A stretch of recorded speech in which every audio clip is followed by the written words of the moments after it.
చేత అన్నపూర్ణే సదాపూర్ణే శంకర ప్రాణవల్లభే అంటాం. ప్రతిరోజు ప్రతి పూట మన కోసం ప్రతి ఇంట్లో అమ్మ ఎలా కష్టపడుతుందో ఏమీ ఆశించకుండా యావత్ తెలంగాణ లక్షలాది కుటుంబాల్లో రైతులు అలాగే శ్రమపడుతూ ఉన్నారు. ఆ రైతును గుర్తు చేస్తూ పంట భుజాన మోస్తున్నది తల్లి.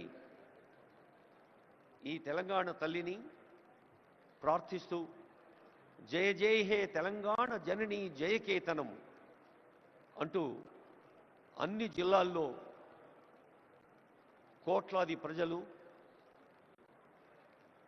వేలాది కుటుంబాలు, లక్షలాది యువత తెలంగాణ వికాసం కోసం వ్యక్తి స్థాయిలో ప్రభుత్వ అధినేతగా గౌరవ ముఖ్యమంత్రి వర్యులు కొన్ని నెలలుగా మన డిప్యూటీ సీఎం గారి నివాసం దగ్గర ఒక వార్ రూమ్ ఏర్పాటు చేసి ఎందరో మేధావులు మేధో మథనం చేసి ఈ గ్లోబల్ ఈవెంట్ ప్రపంచ స్థాయి సదస్సును తెలంగాణ అభివృద్ధి సంక్షేమాల ఉషస్సుగా ఇక్కడ రూపకల్పన చేయడం జరిగింది. మరి ఈ శ్రమ ఫలించాలి అంటే, ఈ కళ పండాలి అంటే కావాల్సింది వ్యక్తి వికాసం. ఎక్కడైతే వ్యక్తి వికసితుడవుతాడో అప్పుడే వికసిత భారతం, వికసిత తెలంగాణ సాధ్యమవుతుంది అని ముఖ్యమంత్రిగా చాలా వేదికలపై చెబుతూ ఉన్నారు.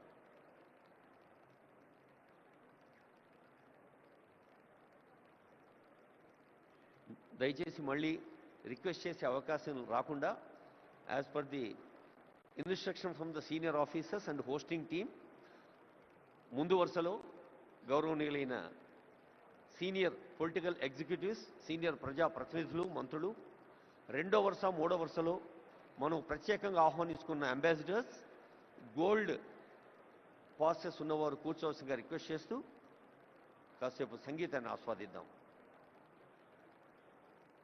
Music please.